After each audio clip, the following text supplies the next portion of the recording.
Great new day filled with destiny and purpose.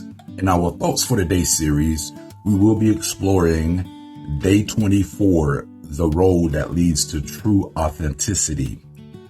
Catherine of Siena said, "To be who God meant you to be, and you will set the world on fire if you are simply that." The movers and shakers of this world are those individuals who have dared to be themselves in a world that barters conformity for uniqueness. Creation Release is about subscribing to your own authentic self.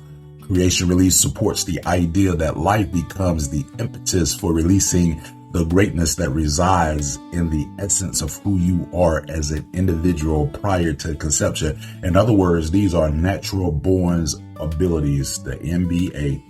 Some people live lives defined by the parameters that society has set for them, while others find the life that God created for them. It is those rare and exceptional human beings who turn the world upside down because their worlds have been turned right side up by a God who knows no limitations. That right there will preach all of itself. The essence of Creation Release process has to do with forfeiting the superficialities that life attempts to hijack our lives with.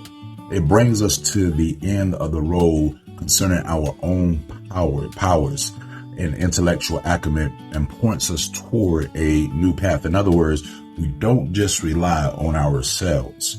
That path starts with a relationship with Jesus Christ.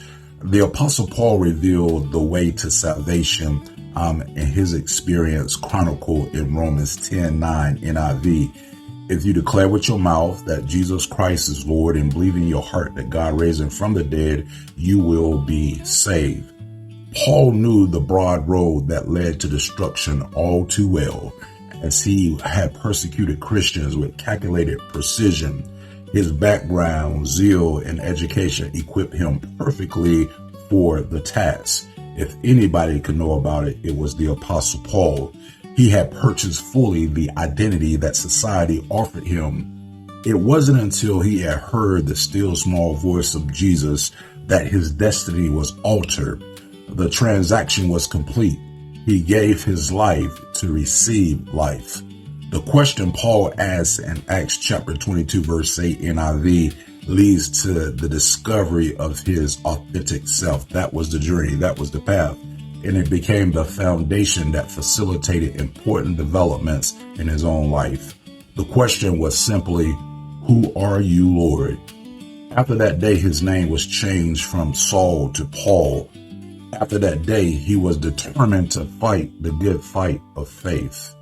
It was a life of fighting that led to the release of the greatness that lay dormant for so many years in the life of the Apostle Paul. Today, when we read the Pauline epistles, the pastoral letters, we are experiencing the release of Paul's essence into his external environment. In other words, the Apostle Paul wrote 2/3 of the New Testament.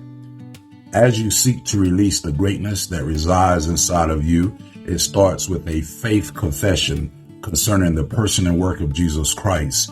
He alone is the compass that leads to the narrow road that few find, called true authenticity. Today, I want to challenge you to spend 10 minutes reciting Romans 10:9.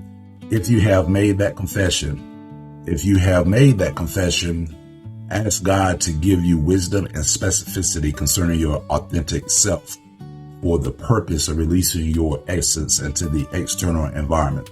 Decide today to embrace the road that leads to true authenticity. I want you to think about it.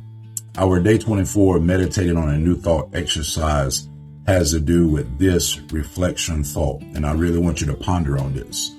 The journey to true authenticity, that's becoming who you were created to be, is specific for you to walk in your life. While your journey may be rough, it is the arrival at God or who God intended you to become that becomes all important.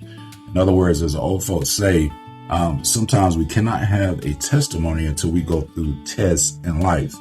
Principle to remember: some people live the lives defined by the parameters that society has set for them, while others find a life that God created for them. It is those rare and exceptional human beings who turn the world upside down because their worlds have been turned right side up by a God who knows no limitations. I believe that that's something encouraging for all of us. Question to explore. Are you disillusioned at how your life has turned out because it doesn't fit the script you decided on a long time ago? Perhaps you need to let God rewrite your script. Make a decision today to live on purpose, on purpose. Think about it. And as I always say, make today great. If you haven't done so already, please click and subscribe to my channel, Dr. Mark Roberts Thoughts.